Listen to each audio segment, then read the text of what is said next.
नमस्कार. मी अपर्णा जोग आपल्या जीए चॅनलमध्ये आपल्या सगळ्यांचं मनपूर्वक स्वागत करते. पॉप्युलर प्रकाशनाने प्रकाशित केलेल्या हिरवे रावे या जीए कुलकर्णी यांच्या कथासंग्रहातली तुती ही कथा मी आपल्यासमोर सादर करणार आहे. ही कथा 5 भागांमध्ये रेकॉर्ड केलेली आहे. आपण सगळ्यांनी जरूर ही कथा ऐका, लाईक, शेअर आणि सबस्क्राईब करा ही आग्रहपूर्वक विनंती. आपले अभिप्राय आमच्यासाठी खूप मोलाचे आहेत. धन्यवाद. कथा तुती, भाग 5वा आणि शेवटचा. त्या दिवशी संध्याकाळी श्रीपू मामा आला त्यावेळी त्याच्या हातात एक पत्र होतं. त्याने विचारलं, "कुठे रे तुझी आई?" मी म्हणालो, "जांभेकरांकडे बसायला गेली आहे." "जा, बोलवून आण तिला 5 मिनिटं." तो म्हणाला आणि चटईवर बसला. मी जांभेकरांकडे कधीच गेलो नव्हतो आणि त्यांच्यातल्या कोणाचीच मला ओळख नव्हती आणि आई त्यांच्यातच बसायला कशासाठी जाते हेही मला माहीत नव्हतं. मी आत गेलो, पण सोप्यावर माणसं आहेत म्हणताच मला थोडी भीती वाटली. "कोण हवं रे तुला?" चाळशी घातलेल्या एका माणसाने मला विचारलं. मी म्हटलं, "आमची आई आली इथं बसायला." "वा, आमची आई काय? छान. कोण हो तुम्ही?" तो माणूस हसून म्हणाला आणि इतरही हसले. मी कोण हे त्यांना काय सांगणार?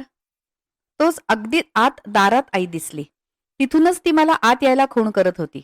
तिने हळूच मला चिमटा काढला आणि पुटपुटली, "कार्ट्या, इथं कशाला आलास? मला न विचारता इथं यायचं नाही म्हणून सांगितलं होतं ना?" "अगं पण श्रीपू मामा आला आहे," मी म्हटलं. "त्यानं बोलावलंय तुला." "तो थांबेल रे 10 मिनिटं," ती म्हणाली आणि कामाला लागली. मी तिथेच रेंगाळलो. माझ्या पोटात वखवखू लागलं होतं आणि स्वयंपाकघरात छान वास सुटला होता. आई स्वयंपाक करत होती. तिच्यासमोर पोळ्या पडल्या होत्या. मला वाटलं एक तरी पोळी मिळावी आपल्याला, थोडं तूप घालून. "आई, मला एक पोळी पाहिजे त्यातली खायला." मी म्हणालो. तोच रेशमी लुगड्यातली एक बाई आली. तिच्या हातात सोन्याची खूपशी काकणं होती. ती हसून म्हणाली, "तुलाही द्यायची की पोळी? सगळ्यांचं जेवण झालं की तुला पाठवून देते हं 2 पोळ्या कमळाबाई बरोबर." आईने ओठ घट्ट दाबून धरले आणि तिने माझ्याकडे पाहिलं सुद्धा नाही. 15-20 मिनिटांनी ती माझ्याबरोबर आली, पण घरापर्यंत येतो 1 नाही 2 नाही. श्रीपू मामाने आईला पत्र दाखवलं. दोघेही प्रथम काही बोलले नाहीत. "कसली चळली मिरवणूक ती?" पत्रक परत करत आईने विचारलं. "कसली कोणास ठाऊक कमळी, मला तरी काय ठाऊक?" श्रीपू मामा म्हणाला. "6 महिने?" आईने विचारलं. "दंड दिला तर, नाहीतर 8 महिने." श्रीपू मामा म्हणाला. "कमळी, तू काही काळजी करू नकोस. लागलं सवरलं तर सांगत जा. काय करायचं, नशिबाचे भोग म्हणायचे झालं. जातो. आता बाजारात जायचंय अजून." आईने मान हलवली. श्रीपू मामा उठला आणि माझ्या डोक्यावर चापट मारून निघून गेला. आई नानांकडे गेली. तिने चहा पाहिजे का म्हणून विचारलं. नानांनी मान हलवली. पांघरुण सावरताना नानांनी आईच्या बोटांवर हात ठेवला आणि तिच्या काकणांवरून बोटं फिरवली. आई झटदिशी वळून बाहेर आली आणि पुन्हा जांभेकरांकडे गेली. माझ्याकडे तिने पाहिलं सुद्धा नाही. त्यापेक्षा तिने मला मारलं असतं तर बरं झालं असतं असं मला वाटलं आणि एकदम रडू आलं. मी धावत तिच्या मागे गेलो आणि म्हणालो, "आई, मला पोळी नको, दूध साखर नको, काही नको." ती म्हणाली, "जा घरात आणि घर सोडून जाऊ नको कुठं." त्या रात्री आई नेहमीपेक्षाही उशिरा आली. एका पिशवीत पुष्कळसं सामान घेऊन आली. आल्याबरोबर तिने नानांसाठी आटवल केलं आणि त्यांना तक्क्याला टेकवून चमच्याने भरवलं. तोपर्यंत मलाही अतिशय भूक लागली होती. त्यातलं थोडं आटवल उरावं आणि आपण ते लिंबाच्या लोणच्याबरोबर खावं असं मला फार वाटलं. पण तिने ते वाटीभरच केलं होतं. पण मी बोललो नाही की खायला मागितलं नाही. मी तस्सा चटईवर पडून राहिलो. किती वेळ झोपून राहिलो होतो कोणास ठाऊक, कारण आईनेच मला बकोटीला धरून उठवून बसवलं. "जा, तोंडून ये," ती म्हणाली. ती मला यावेळी कार्ट्या म्हणाली नाही म्हणून मी घाबरलो. कशीबशी चूळ भरून आत आलो आणि पानावर बसलो. आज आईने खूप खायला केलं होतं आणि चुलीसमोर 4 जाड पोळ्याही होत्या. त्यांना अगदी जांभेकरांच्या घरातल्याप्रमाणे वास होता. मी असं करत ओठ हलवले आणि टाळी वाजवली. "जांभेकरांनी पोळ्या दिल्या?" मी विचारलं. आईने बसल्या बसल्याच हात लांब केला आणि काडकन मुस्कटात दिली. "का ग, का ग?" मी कळवळत म्हणालो. "कार्ट्या, आजपासून लक्षात ठेव, तू भिकारड्याचा मुलगा नाहीस." ती म्हणाली, "असं लोकाच्या घरी खायला मागशील तर जीभ डागून देईन. माझे हातपाय उरावर आले नाहीत अजून. असलं भिकारड्यासारखं जगायला शिकू नको. खा, गिळ ती पोळी, आपलीच आहे ती. तिने पोळीवर तूप घातलं, थोडी दुधात देखील भिजवून दिली. पण फारच रात्र झाल्यामुळे माझी भूकच गेली. कसे बसे 2 घास घेतले आणि डोळे पेंगू लागले. मी हात धुवून पुन्हा चटईवर जाऊन पडलो. आई आली आणि तिने लुगड्याची रजई माझ्या अंगावर घातली. त्या सगळ्या ठेवते, उद्या खा रे कारट्या. जाता जाता ती म्हणाली. पूर्वीच्या शाळेत महिना 3 आणे फी सुरू केली म्हणून श्रीपू मामाने मला देवळातल्या शाळेत घातलं. ती शाळा बसवण्णाच्या देवळात भरे. तिला खोल्या नव्हत्या की बसायला फळ्या नव्हत्या आणि सगळी मुलं एकत्रच बसायची. मास्तरांना मास्तर म्हटलं की फार राग यायचा. त्यांना म्हणे गुरुजी म्हणायचं. मी एकदा चुकून मास्तर म्हणालो आणि एक सणसणीत छडी खाल्ली. त्या शाळेत माझी कोणाची ओळख नव्हती की मला कुणी खेळायला घेत नसत. मधुकर म्हणून एक घाऱ्या डोळ्यांचा मुलगा होता. तो चित्र फार गमतीची काढत असे आणि तो मला फार आवडे. पण तो देखील माझ्याशी कधी बोलत नसे. पोरं मात्र सगळी मळकट आणि अगदी ढ होती. कुणाला शेंडीचा श आणि पोट फोडायचा श बरोबर काढता येत नव्हता. मला तर 12चा पाढा येत होता. मग परीक्षा आली. गुरुजींनी टेबलावर 3दा छडी आपटून सांगितलं, सगळ्यांनी चांगले कपडे घालून या, दिपोटी येणार आहेत परीक्षेला. त्या संध्याकाळी मी श्रीपू मामाला म्हटलं, मला एक नवीन सदरा पाहिजे. उद्या आमची परीक्षा आहे रे आणि मी सदरा मागितला म्हणून आईला सांगू नकोस, ती संतापेल. आधी तर सांगायचं नाही, तो म्हणाला. रात्री कापड आणून सकाळपर्यंत कसा होईल सदरा? बरंय, बघू. दुसऱ्या दिवशी अगदी पहाटेलाच तो आला. आईने विचारले, का रे एवढ्या सकाळी आलास? तर श्रीपू मामा म्हणाला, कमळी, तुझ्या पोराची आज परीक्षा आहे.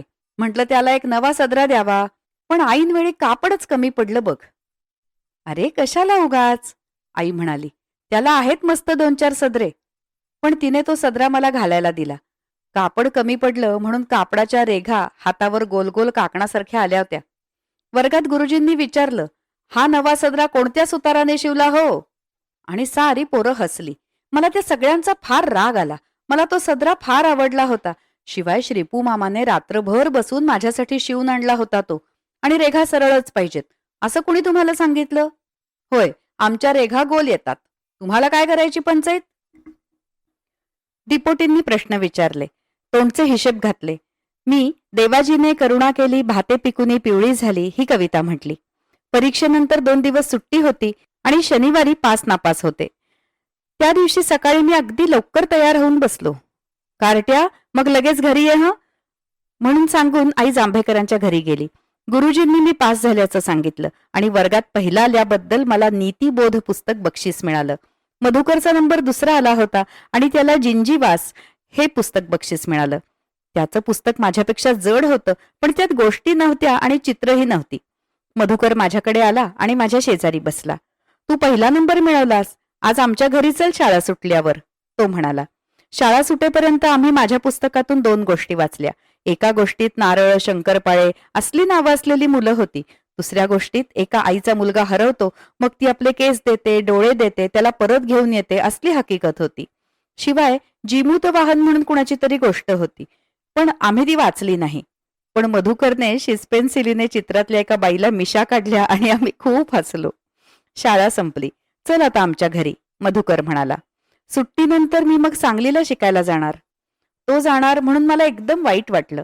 आपणही नंतर या शाळेत येऊ नये असं मला तेव्हाच वाटू लागलं.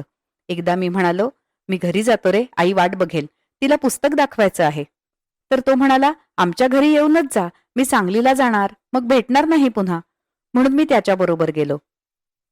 आम्ही देसाई गल्लीत आलो तेव्हा मी मधुकरला विचारलं, अरे तुमचं घर कोणतं? तर त्यांनी दाखवलं घर ते आमचंच.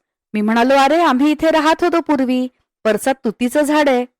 मग तो टाळी वाजवून म्हणाला, होय रे होय, बरोबर. मग आम्ही परसात गेलो.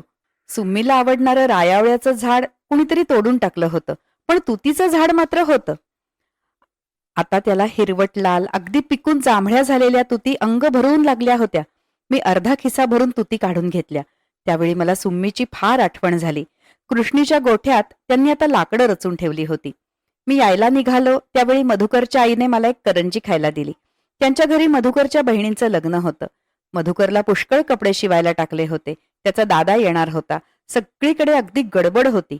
मी मधुकरच्या आईला म्हणालो, आम्ही पूर्वी याच घरात राहत होतो. इथं बाहेरच्या खोलीत ब्रह्म आहे. ब्रह्म असला तर असला, मधुकरची आई हसून म्हणाली. तो काय आम्हाला खातोय की काय? पंधरवड्याला एक नारळ त्याच्या पुढे फोडला की काम झालं. मला एकदा वाटलं डोळ्यासारखा दिसणारा हा ब्रह्म पुन्हा एकदा हळूच बघावा. पण मग आई रागावते म्हणून मी तिकडे गेलो नाही. मी बाहेर पडलो आणि मधुकरने दारातूनच हात हलवला. तो नंतर सांगलीला जाणार, कोणास ठाऊक नंतर तो मला भेटणारही नाही. आमची मैत्री एक दिवसात सुरू झाली, एक दिवसात संपून गेली. त्याची एकच आठवण राहिली, ती म्हणजे चित्रातल्या बाईला काढलेल्या मिशा. घरी आलो त्यावेळी आई अद्याप आली नव्हती. हळूच दरवाजा उघडून मी आत नानांकडे गेलो. जाताना आईने तिथे उदबत्ती लावून ठेवली असावी, कारण अजूनही तिचा थोडा वास उरला होता. मी नानांना पुस्तक दाखवलं आणि म्हणालो, नाना मी पास झालो, 1ला नंबर, हे बघा पुस्तक. त्यांनी हात उचलल्यावर मी पुस्तक देऊ लागलो, पण त्यांनी पुस्तक घेतलं नाही. त्यांनी माझ्या तोंडावरून हात फिरवला आणि ते भिंतीकडे पाहू लागले. आई घरी आल्याबरोबर मी तिच्या समोर पास पास म्हणून ओरडलो. श्रीपू मामाही तिच्या बरोबर आला होता. तो काही न बोलता बाजूला बसला. आईने मला जवळ बोलावलं आणि खिशातल्या तुती चिरडून जातील की काय असं घट्ट मला जवळ घेतलं. आई किती बदलून गेलीये हे तेव्हा मी अगदी जवळून पाहिलं. तिचा चेहरा चेपल्यासारखा झाला होता आणि हाडं खूप वर आली होती. सुम्मीने कासव दाखवताना विहीर दाखवली होती. आईचे डोळे बघताना मला त्या आत खोल गेलेल्या विहिरीची आठवण झाली. श्रीपू मामाने पुस्तक उचललं आणि तो त्यातली चित्र पाहू लागला. कार्ट्या, कोणती परीक्षा पास झालास रे तू? तिने विचारलं. मी म्हणालो, 1ली. म्हणजे अजून मॅट्रिक झाला नाहीस? BA झाला नाहीस? ती म्हणाली.